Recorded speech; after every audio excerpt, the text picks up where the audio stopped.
You're nothing but a burden. My mom snapped her voice, cutting through the dining room like broken glass. My fork froze halfway to my mouth. Before I could even process the sting, my sister leaned back in her chair, eyes cold and amused. She's right, Bella said lightly. No one would miss you if you left. The room went quiet except for the humming of the refrigerator and my own heartbeat pounding in my ears. I stared at the half-eaten food on my plate, suddenly nauseous. My name is Clara. I'm 25. And that was the night my family finally said out loud what they had been making me feel my whole life. I'd heard versions of it before. Jokes about how I was too sensitive.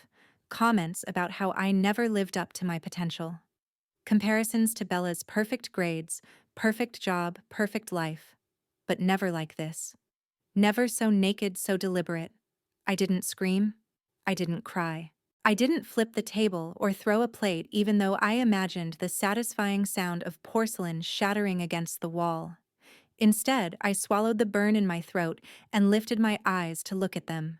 My mother still glaring and my sister smirking like she just made a casual observation about the weather. In that moment, something inside me went very, very still. I realized they weren't saying these things in anger. They were saying them because they believed them. Because to them, I had become the family's dead weight, a background character, a convenient punching bag to make themselves feel bigger. So I made a decision. Not the impulsive, dramatic kind they would later accuse me of, but a quiet, razor-sharp one. If I was nothing to them, then my absence wouldn't matter, right? If no one would miss me, then leaving would just prove their point, or expose the lie. I cleared my plate, helped load the dishwasher, and went to my room like any other night. No slamming doors, no theatrics. They wanted me invisible. Fine. I would disappear properly. That was the last night I slept under my mother's roof. I walked out of that house without a scene, without a goodbye, without a trace. And this week, years later, I got a voicemail from my mother that started with, "Please come home. If you were me, would you go back to the people who called you a burden, or make them finally understand what it costs to lose you?" I didn't pack like someone running away. There was no suitcase flung open, no frantic stuffing of clothes under the harsh glow of a bedroom light. I knew my mother well enough to know she would hear every drawer, every zipper. So I moved slowly, methodically, like I was just organizing my life instead of dismantling it. I folded my essentials into a worn backpack, a couple of changes of clothes, my journal, my worn-out copy of Great Expectations, the envelope with the small amount of cash I'd saved from the bookstore, and the cheap phone charger I could never find when I needed it. On my desk was a framed family photo, my mom with her perfect smile, Bella with her graduation cap, and me off to the side, half shadowed, half smiling. I didn't take it. I left it face down. I stared at my reflection in the mirror. Same brown eyes, same tired dark circles, same invisible girl, and whispered, "Let's see if anyone notices you're gone." I waited until past midnight. I knew my mother would fall asleep in front of the TV, a glass of wine balanced on the coffee table, and Bella would be in her room on a call talking loudly about her latest promotion, her latest achievement, her latest proof that she was the success story of the family. My father had left years ago, and somehow that had also become my fault. If you weren't so difficult, maybe he wouldn't have given up. Mom had once spat under her breath thinking I didn't hear. I remembered that as I tied my shoelaces. No one gives up on someone they actually see. I slipped out the back door, the cool Philadelphia air hitting my face like a slap. The porch light flickered above me, casting long, shaky shadows. Every step down those wooden stairs felt like walking out of a life I had never chosen. My phone buzzed once in my pocket, a promotional text from the bookstore, and the irony nearly made me laugh. I had spent years surrounded by stories of people who broke free, chose themselves, started over. I just never believed I could be one of them. I walked to the end of the street, then another, then another. With every step, the house behind me shrank into the darkness and something in my chest loosened. Not enough to call it freedom yet, but enough to call it possibility. I didn't have a grand plan. I wasn't secretly rich. I didn't have a dream job waiting. What I had was Tess. She had once told me, half joking, "If you ever need to disappear, my couch is your witness protection program." At the time, I'd laughed it off. Now, in the middle of the night, with my backpack digging into my shoulders, it didn't sound like a joke. When she opened the door, eyes wide with sleep and confusion, I didn't even try to pretend I was fine. "Hey," I said, my voice. "I left." She didn't ask. "Left what?" She just stepped aside and pulled me into a hug so tight I finally let myself cry. Not the noisy, dramatic sobbing I'd always been ashamed of. Silent tears that soaked her t-shirt. Tears that belonged to the girl who had just become nobody's daughter and nobody's sister in a single night. Over the next days, I watched my phone like it was a bomb ready to go off. At first, I expected an explosion.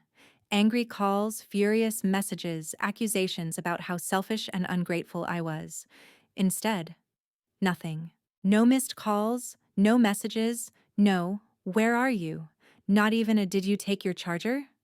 My mother, who once screamed at me for not answering in under 5 minutes, went completely silent. Bella, who had just said no one would miss me, apparently meant it. The first day, the silence hurt. The second, it burned. By the end of the week, it did something else. It hardened into resolve. If they could erase me that easily, then I would use that invisibility. I would build a life so separate, so untouchable that when they finally did notice I was gone, it would already be too late to claim any part of it.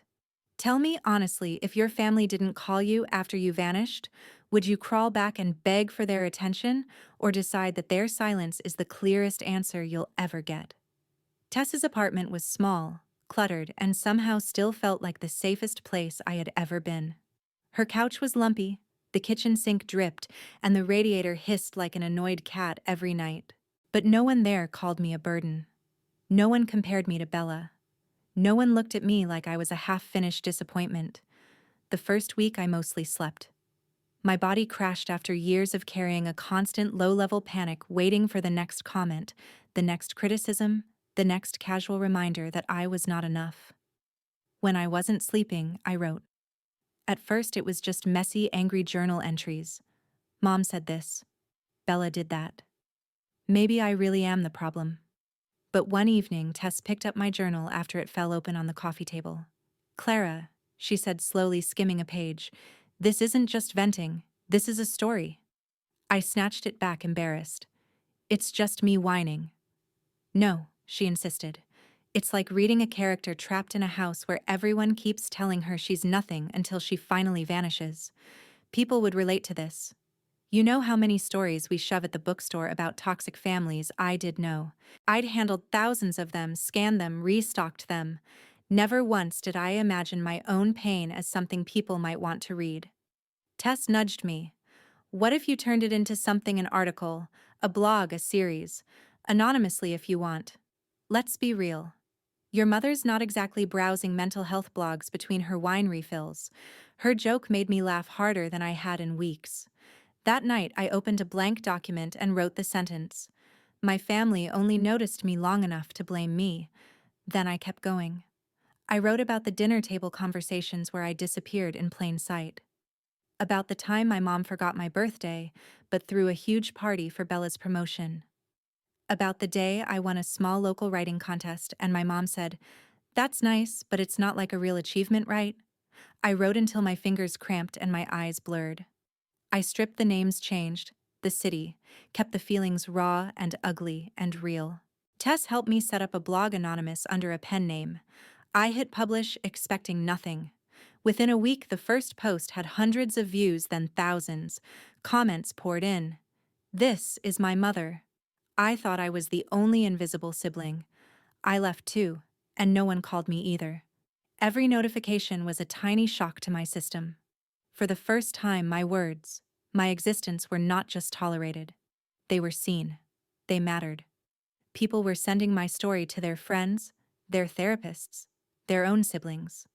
One message stuck with me. "I hope one day your family realizes what they lost. I hope they understand what it's like to be on the outside for once." That sentence lit a slow, deliberate fire inside me. Up until then, I'd been focused on survival, finding a part-time job paying Tess some rent, building a tiny life that was mine. But as my audience grew, something shifted. My story had power, my voice had reach, and if my mother and sister ever stumbled across the woman they decided was nothing, they wouldn't recognize her. But the world would. One night, scrolling through social media, I saw a familiar face pop up on a corporate page. Bella, congratulations to our regional marketing lead Bella Hayes for her innovative campaign.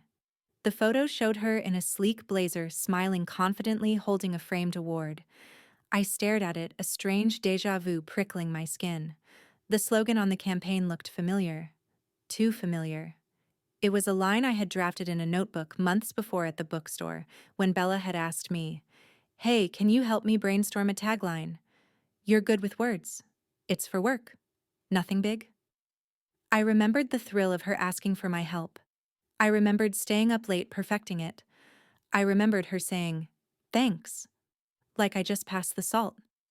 Now there it was, under a company logo, winning her an award. No credit, no mention, no acknowledgement, my words, her glory. Again, something inside me clicked into place. Not fragile this time, but sharp. This wasn't just emotional neglect. This was theft of ideas, of effort, of identity. I closed the tab and opened a new document. This time, I didn't write about being invisible.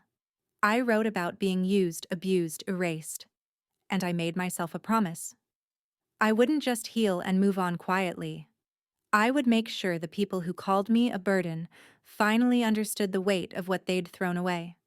So tell me, if someone stole your voice, your ideas, your worth, and then told you nobody would miss you, would you let them keep everything, or would you start planning how to take it back 3 years past?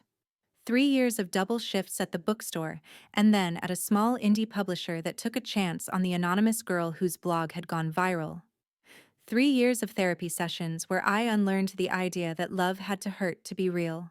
3 years of writing late into the night, turning my bruises into chapters. My blog grew into a book proposal. The book proposal turned into a contract.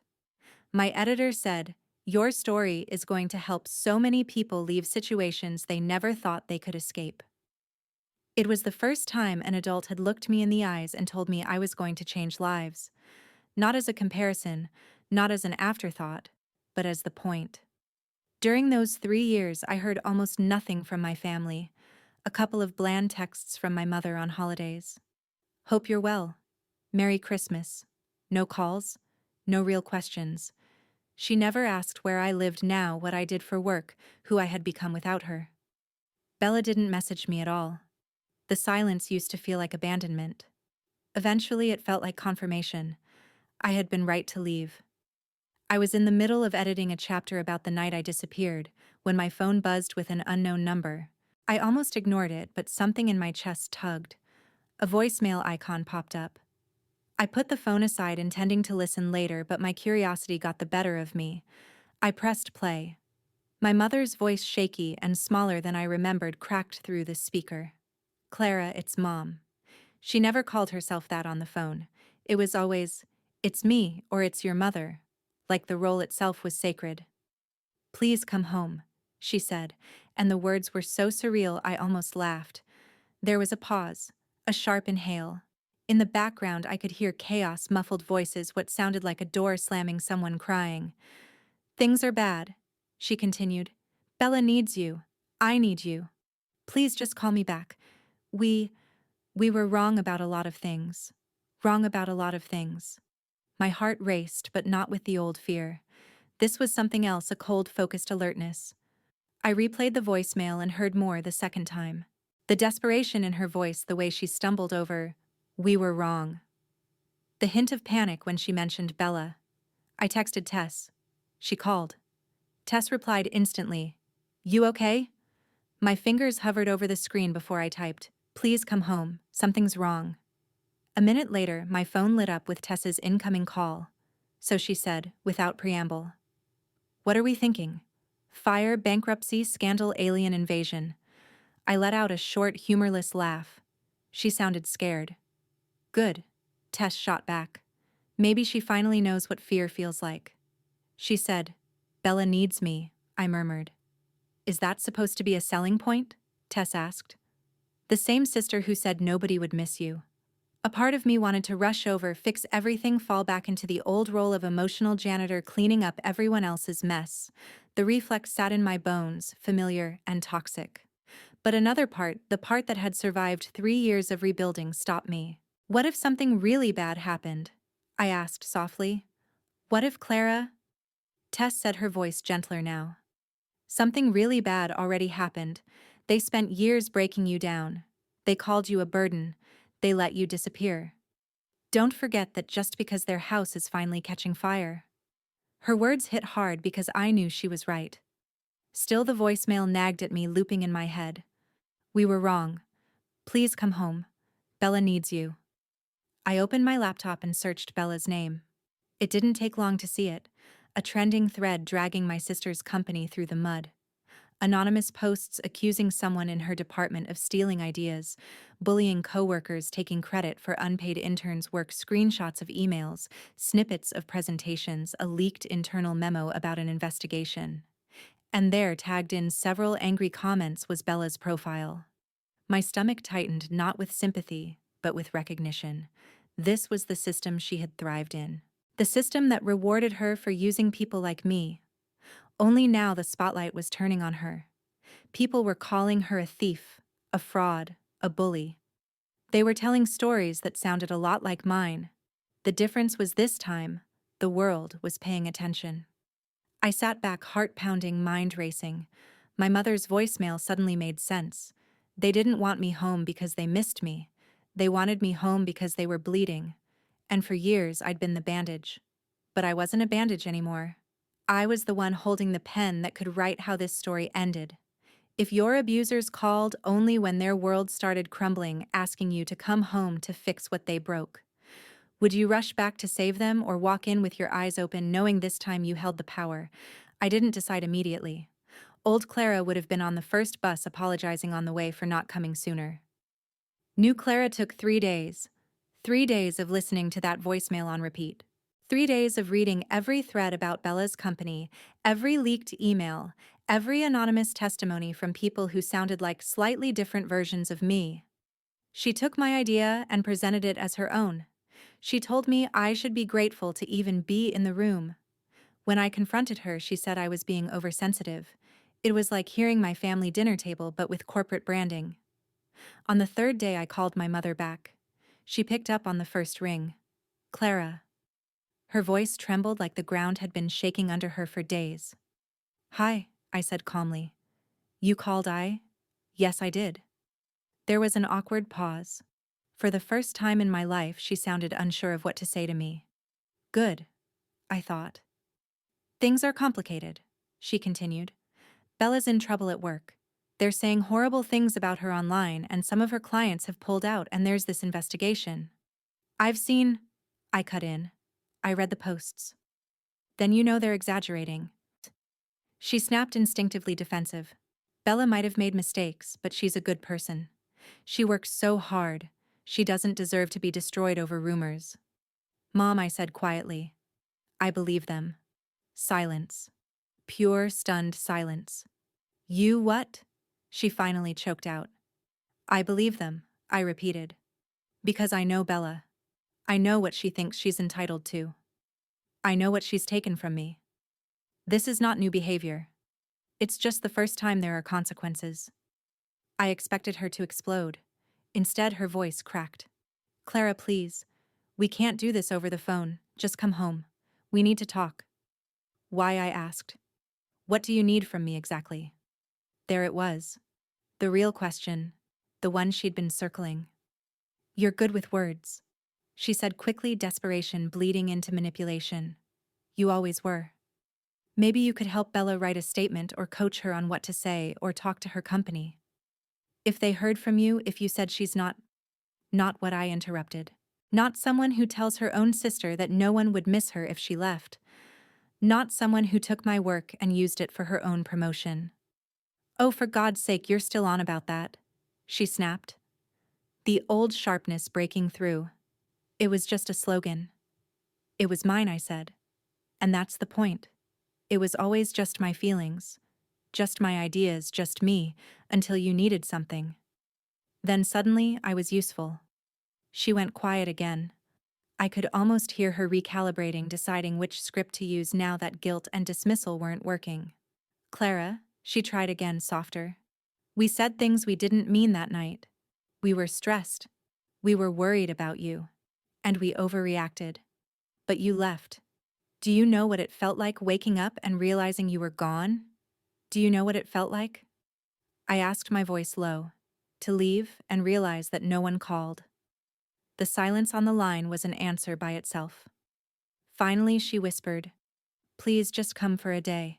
If you still want nothing to do with us after that, I won't stop you." I didn't trust that promise, but I did know one thing. I wanted to see them. Not because they needed me, because I wanted to look them in the eye and let them see what they had created and what they had lost. "Fine," I said. "I'll come one day. No guarantees." When I hung up, Tess was already watching me from the kitchen doorway, arms crossed. "You're going, aren't you?" she asked. "Yeah," I admitted. "Do you think that's a mistake?" "I think," she said slowly. "It depends who walks into that house. If it's the Clara who left that night, it'll destroy you. If it's the Clara who wrote a book about surviving them, they should be the ones afraid." Her words settled inside me like armor. On the train ride back to my old neighborhood, I watched the city blur by and reread the chapters of my own book on my phone. My story, my voice, my proof that I was more than what they said I was. By the time I reached my stop, my hands weren't shaking anymore. When I walked up to the house, it looked smaller. The paint was peeling the lawn, overgrown, a for sale sign, leaning crookedly in the yard like even the house wanted to leave. My mother opened the door before I could knock.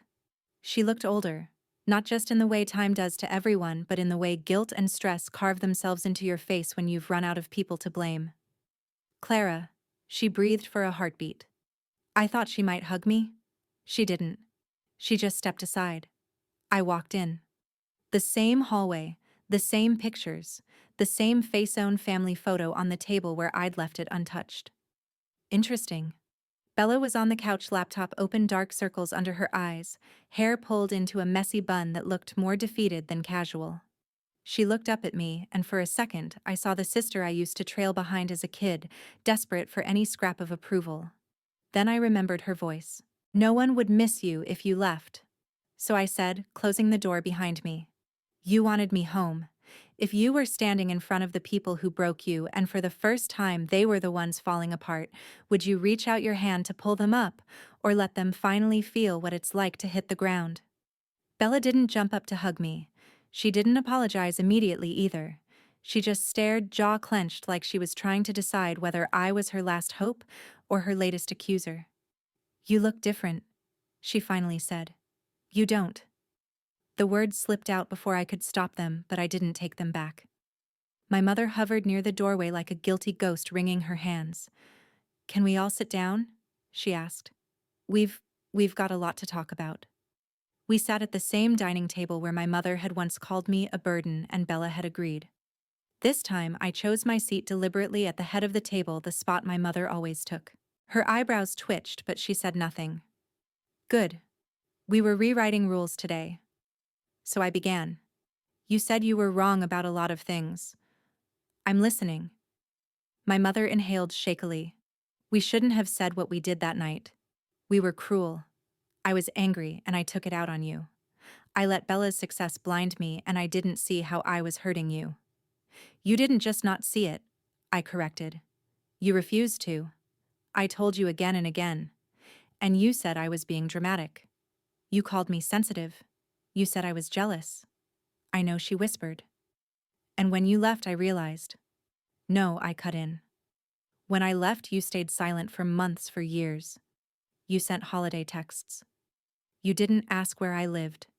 You didn't ask what I did. You didn't ask if I was okay.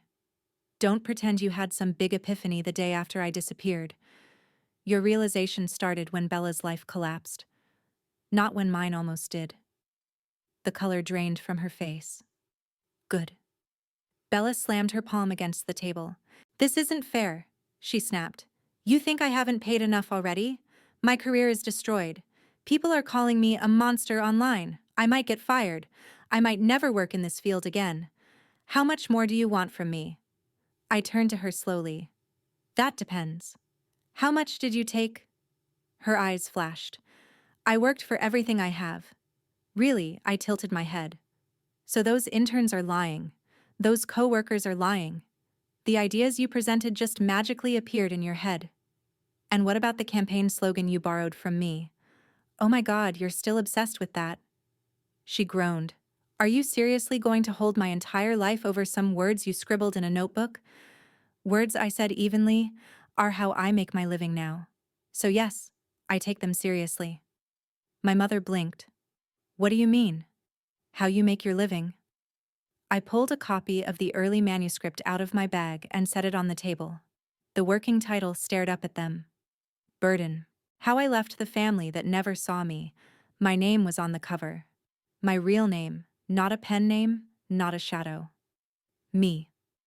I wrote a book I said about growing up in a house where my worth only existed in comparison to someone else's. About being told I was nothing about leaving and realizing I was more than everything you tried to convince me I was. My mother reached out a trembling hand, skimming a few lines at random. Her face crumpled as she read. Clara, this is about us. Yes, I said. And about people like you and people like me and thousands of readers who messaged me, saying your voices sound exactly like their abusers. Readers, she echoed faintly. People have read this. Millions, I said. The blog, the posts, the essays. The book isn't even out yet and there's already a waiting list. Bella's eyes widened. You wrote about us online. I wrote about what you did. I corrected. If you see yourselves in it, that's interesting, isn't it? Panic flickered across her face. Do you use our names? No, I said, but if you're worried people will recognize you from your behavior, maybe that says more about you than about my writing. My mother looked like she might be sick. People will think we're monsters. Bo. I didn't make you monsters, I replied. I described what it felt like to be your daughter and your sister. If the shoe fits. Bella stood abruptly, chair scraping. You need to fix this, she demanded. You need to tell people you exaggerated, that you were emotional, that it wasn't that bad. You need to post something to defend me, to say you don't think I'm a bully. You told me, I said slowly, that no one would miss me if I left. Why do you think you deserve my defense now? Because we're family, she exploded.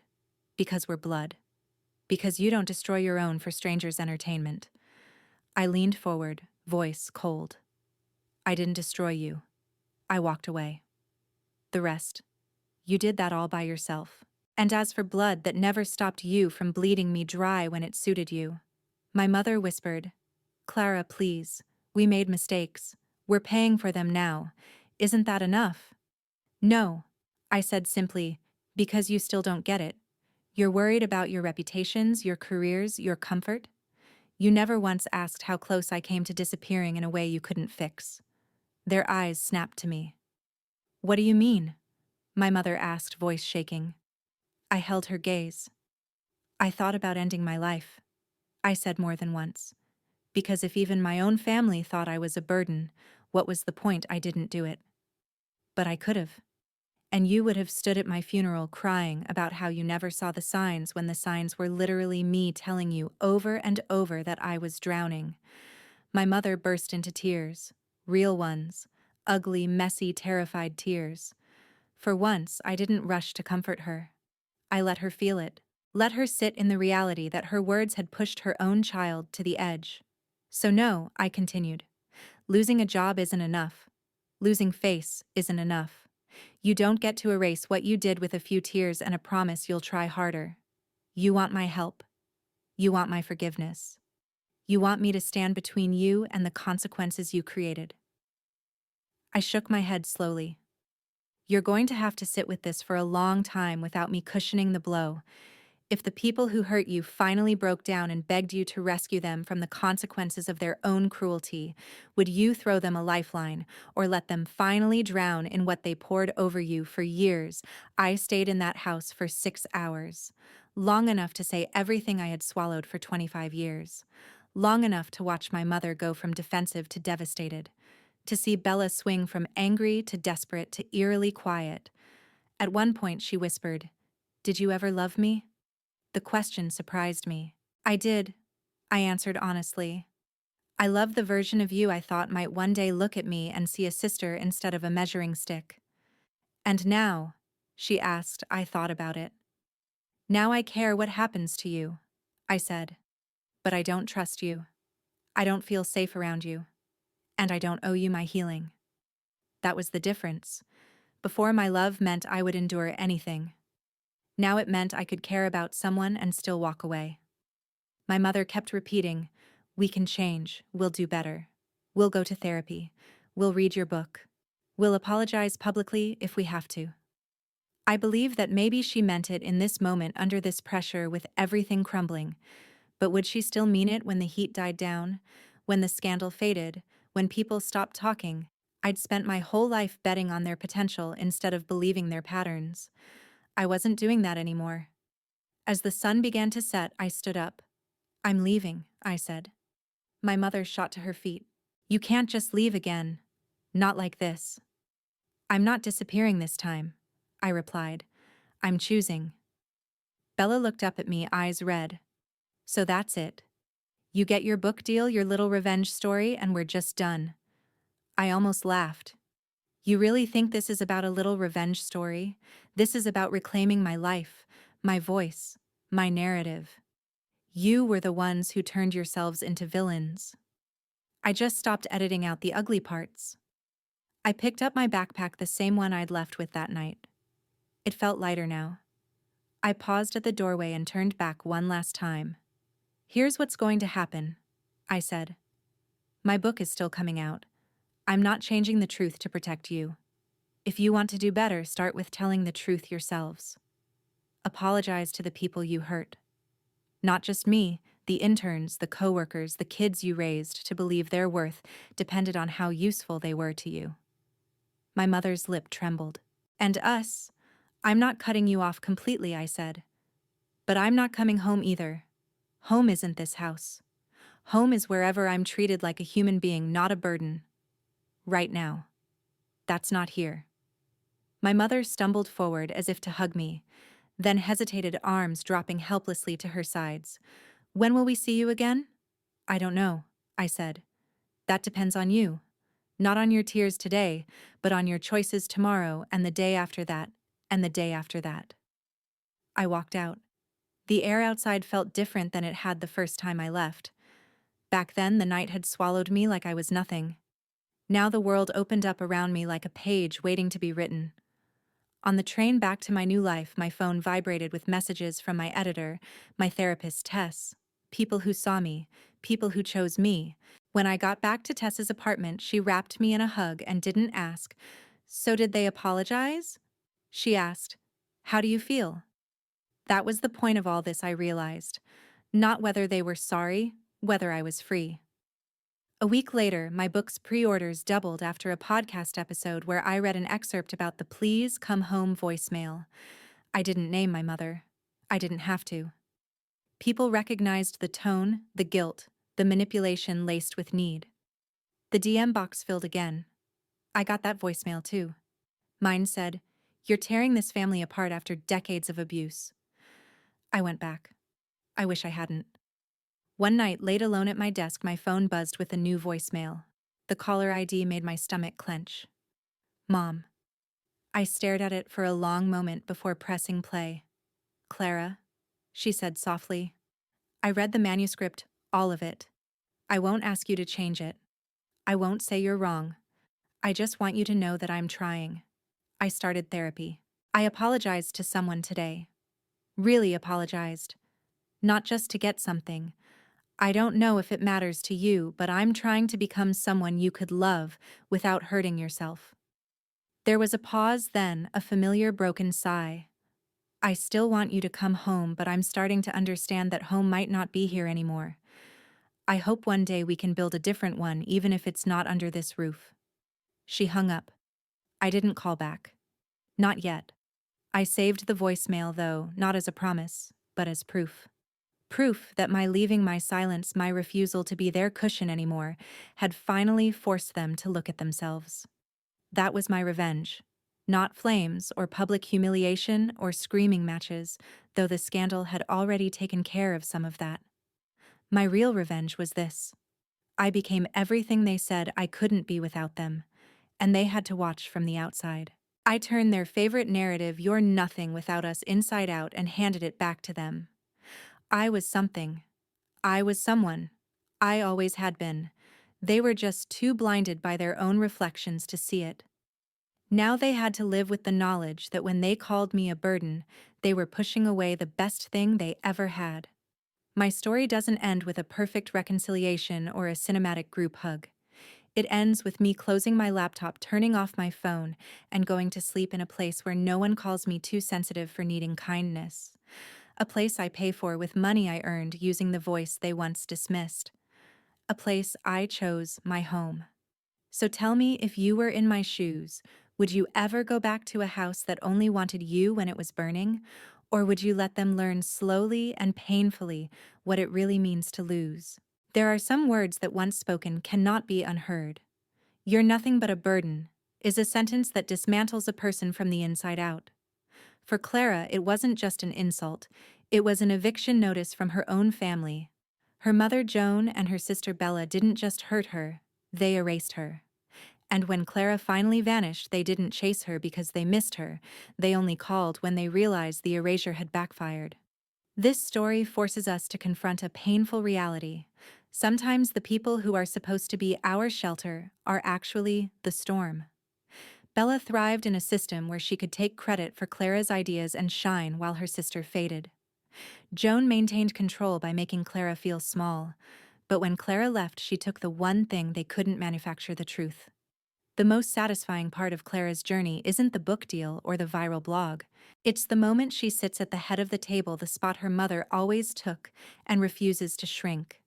She refuses to help Bella write a statement. She refuses to soften the blow.